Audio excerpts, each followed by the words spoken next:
What's going on, guys? Balkan Architect here, and in today's video I'm just going to be giving you my first impressions of the Twinmotion software.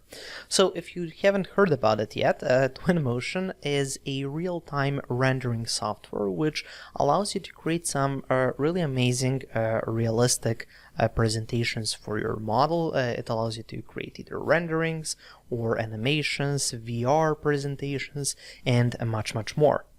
Now, I've actually teamed up with Twinmotion, and they're sponsoring this video, and we want to give you kind of my first impressions of the software, and more importantly, the first impressions of a Revit user, so you know how this kind of goes on in the Revit workflow. So in this video, I'm just going to be showing you how to quickly export a Revit model, so go from Revit into Twinmotion. I'm just going to be showing you kind of the quickest approach. There are multiple approaches, and we're going to be talking about that perhaps in some future videos, but for now, kind of the quickest approach. And then I'm just going to give you just a simple explanation of or a rundown of the interface in Twinmotion, go over how to set up the materials so they look really nice and realistic, how to add some additional components, things like trees, vegetation, and any additional elements that you might want to add to kind of enhance the either just your model or the surroundings around your model. And then we're just going to be kind of going over some additional features that you might want to consider when it comes to choosing a real-time rendering engine. So let's now jump into Revit, and I'm just going to be showing you how to export the model. So let's go. And here we are in Revit. As you can see, this is one of my popular models. This is the kind of the simple single family house. I have a whole course on how to create this, and I'm going to be showing you how to take this model and go straight into Twinmotion with that. Now, what you use for the approach is you want to export the model. For this simplest approach, you want to export the model as here, if I just go to File, here we have the option to export, and FBX is one of the exporting options. So FBX is kind of the file type that's going to be working with Twinmotion, but as you can see here, it's grayed out. If I go to the floor plan, again, if I want to go to File and then Export, again, it's going to be grayed out. Now, the reason for this, and it actually says here, saves a 3D view as an FBX file. So we actually have to have a 3D view opened up in order to export that FBX file. So let's just go simply here to the default 3D view that kind of gives us the default 3D model, and I'm actually going to get rid of all of these trees just because we are going to be adding some vegetation later on, some trees later on in Twinmotion. I don't like these Revit trees, so we can just get rid of those. And as you can see, this is kind of the model that we're going to be using.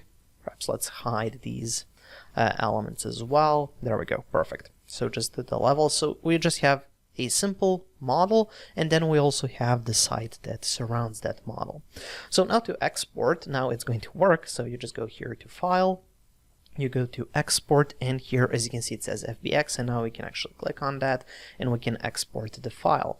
So you have to choose where you want to save that. I'm just going to go to my desktop. Let's call it Complete House. I don't care that much about the name, so let's just hit Save, and now it's going to export that file.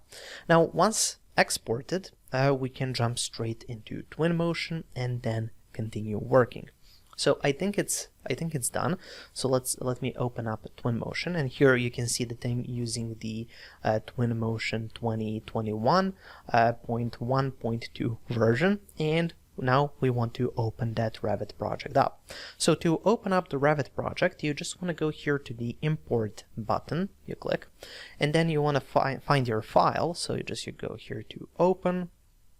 Now we have to find it. As I said, it's on my desktop.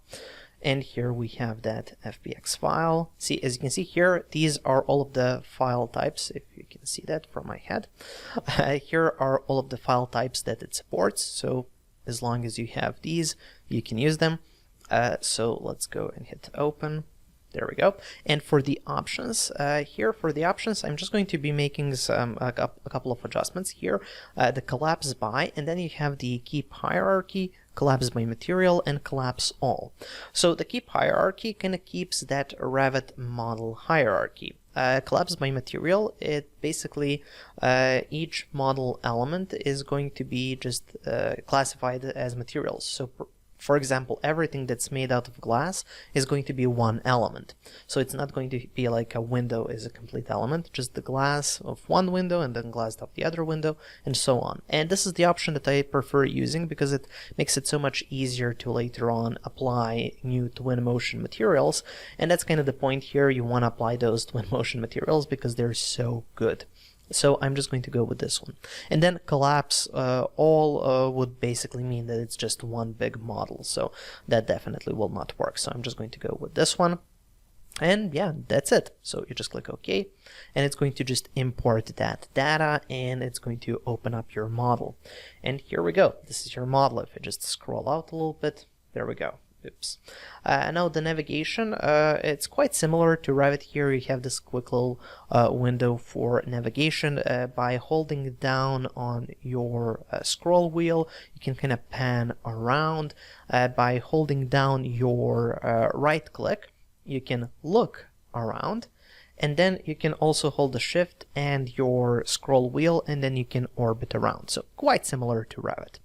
Now, one thing that I really like is the fact that you can actually toggle between this kind of orbiting view and a walking view simply by going here to this little eye option, and then as you can see you have pedestrian mode, and there's actually a shortcut for that which you can use as well. Let me see. Yeah, pedestrian mode. And there we go. So now we're here. If I just look around, again, I'm just right clicking to look around, and then you can move around just like in a video game. So you just use your W, S, A, and D keys, and then you can just walk around, look around, and it actually makes some just some walking noises. I just realized that. It's kind of cool. So anyways, as you can see, it's just like a video game.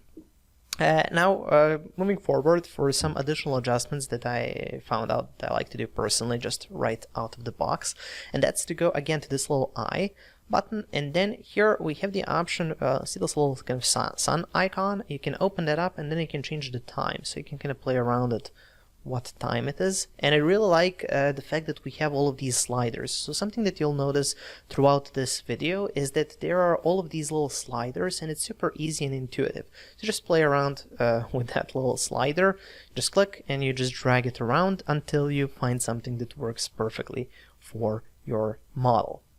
Now let's take a look at how the whole interface looks like and how it works. So if you take a look at the model here, you have this big model area in the upper part, and then below that we have this area which I like to look at this as sort of the Revit's properties panel. So here you're going to have a lot of options such as that. Then in this corner we have this little button to kind of expand the menu, and then here we have the scene, and then this is our model. And as you can see, the model is divided by that by the material as we've specified initially, and as you can see here, it's just going to be dividing everything by materials, and then when you select items that are the same material, it's just going to highlight all of those items. So this is sort of like your project browser in Revit. Then here, this little I button that we already used, we have the option to set up the time of day, we have the option to set up the speed, we have just the option to create screenshots, and then also here we have some view options. So as you can see, we have VR, we have model views, and then we also have clipping, which is kind of like a section, which is really cool as well. And then finally, something that's probably most interesting when it comes to Twinmotion, or most importantly, the whole reason why you're here, and that's over here. So as you can see, here we have our libraries, there we have the materials, vegetation and landscape, objects, lighting, and much more, which we're going to be exploring now.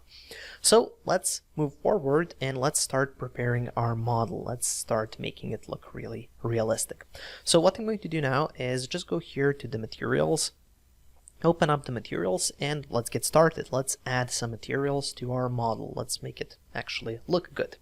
So you go here and let's say we want to add some glass for our windows, and as you can see here we have multiple materials. Well, we actually have quite a lot of different glass materials, and then you can just pick out what works best for you. Now when you hover over a material, it opens up so you can see what that would look like kind of once placed, and in this case I'm just going to go with kind of the simplest clear glass, and you can just go and place that material. Now once we have opened up these materials, you can see here that we have this little option that says, do we want to replace the material or apply the material to object? So I prefer the option to replace material, so it just replaces the original material that we had in Revit with this nice, much more realistic glass material. So we can just drag it over here, find that glass, and as you can see, because we have collapsed that by material, now everything that has that glass material now has this really good, nice, realistic glass. Now let's move forward. Let's say that we want to add some brick to the outside of this house. Well, we can just go back here, let's find brick, and then here we can just choose what works best for us. So let's say that we want to use something like this, or like this. Again, we just slap that material here, and now we have that brick. Now it might look a little bit too small, and it does, so you can go here to, well, as I said, this is kind of like your properties, so you can just go here to the scale and then bring that scale up. Okay, this might be a bit too large, or let's see. Oh, actually it looks really good. Now keep something in mind here for the scale. You will see that for most Revit models you're going to have to crank that scale up quite a bit. And when you move the slider up, it's only going to go up to 10. But don't worry, if you want to increase the size of the material even further, you can just type in here 15, and as you can see, this is now going to be 15. Now, that's obviously a bit too large. I think 10, and something that I found in most cases, just going up to 10 here, it's going to be really good. Also here you can play around with some additional settings like the color, reflection, weather settings, some additional settings here, and you can play around and customize that material even further. Now we can just continue here. Let's say for these doors, I can go back here to perhaps some wood materials. Let's see.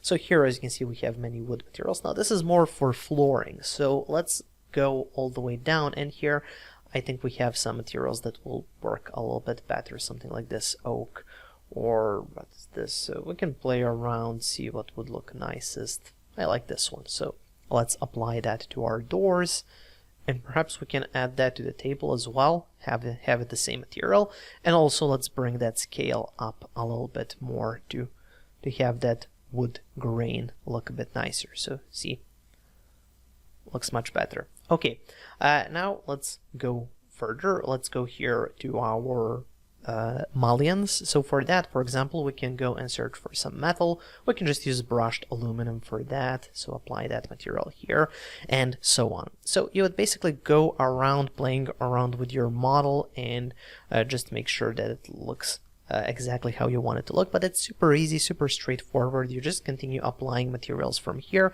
You can customize the materials here below, and in the end you will have a kind of a much cleaner and nicer model, much more realistic than anything that you would ever get in Revit. And as you can see here, I have played around with the materials a little bit, and this is what I have. So I have even applied some grass here below on the ground.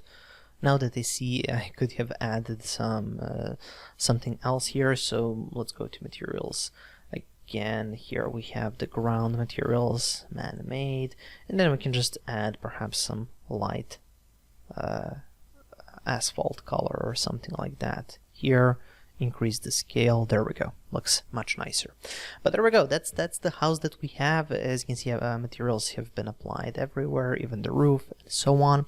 Now it's time to add a little bit more of an environment around this model, so let's do that. So for the environment, let's go back here a few steps, And then here we have the vegetation and landscape. So one of the things that we can do here is add some trees. Now these are some really nice realistic trees. Here, as you can see, you can change kind of the age of the tree, and it actually shows you the different ages of the trees, kind of how it begins and then how it grows, and you have that pretty much for any tree that you might want to apply here. So we can add some trees. So let's go here to our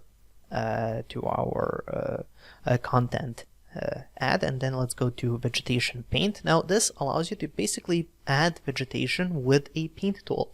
Now I know it might sound a little bit odd, but it's actually really powerful. So if I just go here and add this tree, let's say that I like this tree. This might be a bit too large for our model. Okay, this is nice. And then let's go with something else. Let's see, something that's not too big.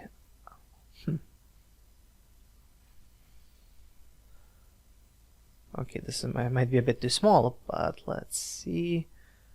Well, let's go up here. I don't know, I like this one. So anyways, I'm just going to add all of these 3 trees here. Then here we have like this diameter which we can set up, and then here we have the paint tool, and this is how that paint tool appears. Now you can increase the diameter if you want. Here you have the density, but we can concentrate on that later on. So basically you just go and you paint some trees on. See? It's really cool. Let's see if we can make this a bit smaller. Perhaps like that, and then you just go like that, adding trees wherever you might want to have trees. Perhaps here, alongside this line here, and so on. Now here you can even erase those, so if you don't like some of the trees, you can just get rid of them. So it's super simple, super easy to place those trees, and then this is what that looks like. So I have some over here which might be a bit to the outside, so let's erase those. So there we go. That's how you can simply and easily add some trees around your model. Now obviously this isn't the only way to add trees. You can just simply come to a tree that you like, and then you can just place it next to your model. Here, as you can see, you can play around with that height or the age of the tree. So you play around with the age of the tree, and then that automatically changes the height of the tree. Here you can set the growth on and off.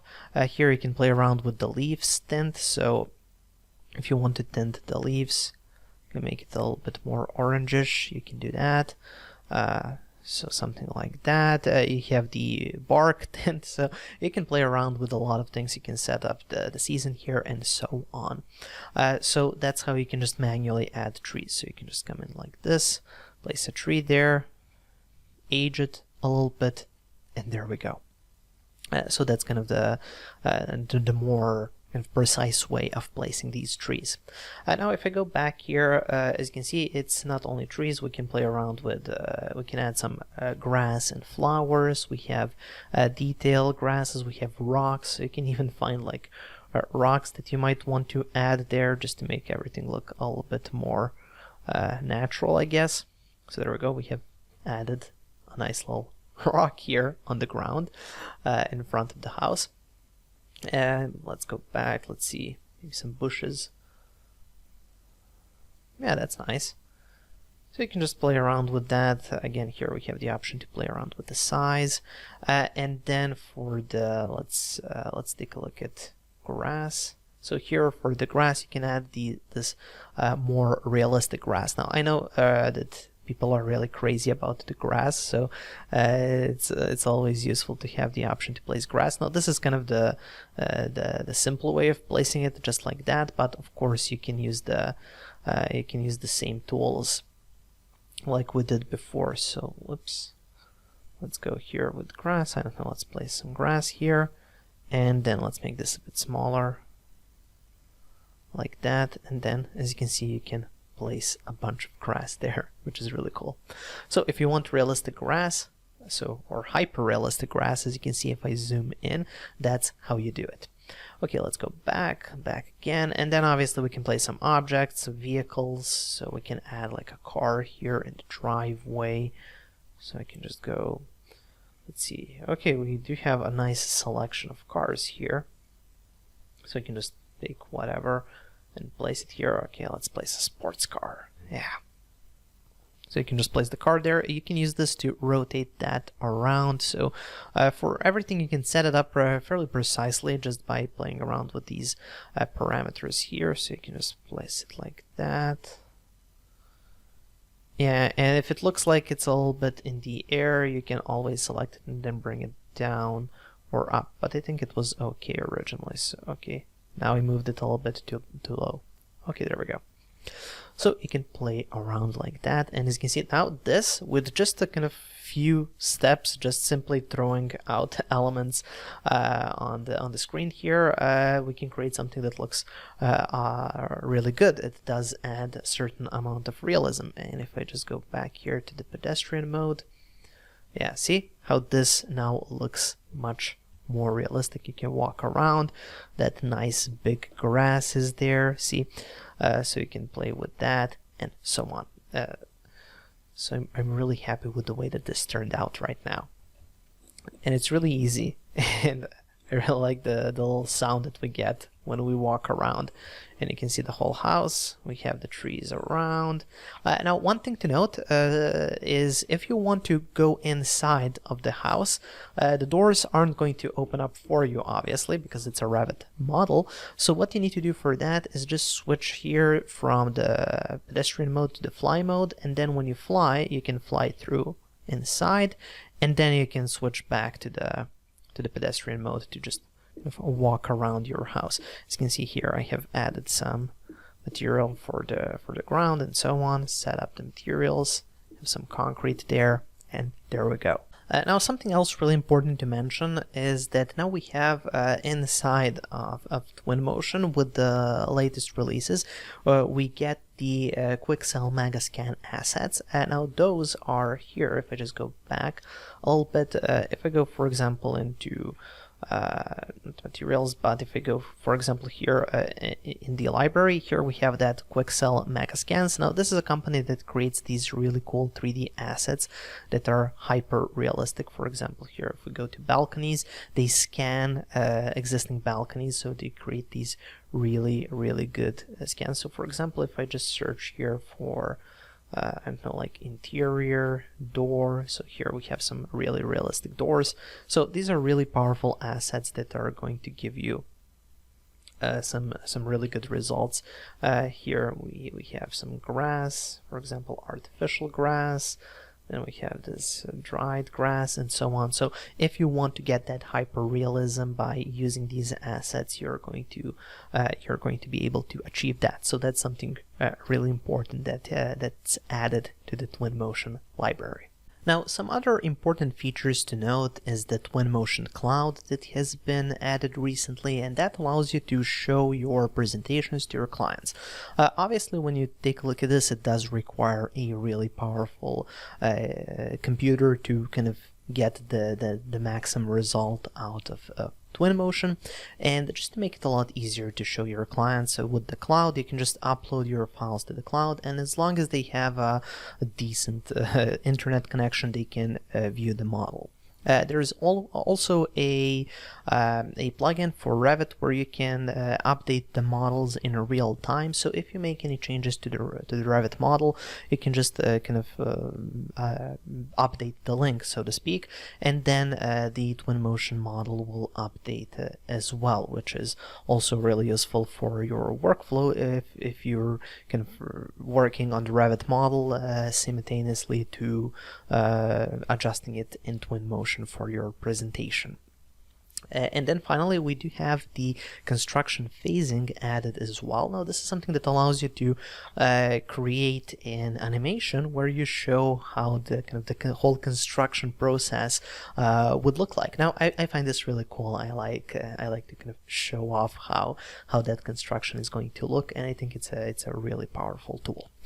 So there you go. That's kind of the first impressions of Twinmotion. I was really excited researching this this. I found it very powerful.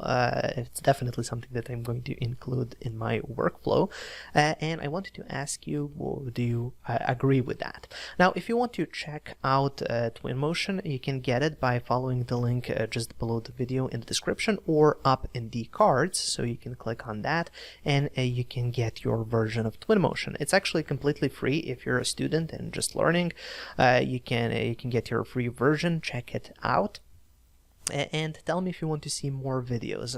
I plan on making a video where I show you all of the different approaches to exporting out of Revit to use for Twinmotion. There are actually 3 methods, and I wanted to show all 3 of them.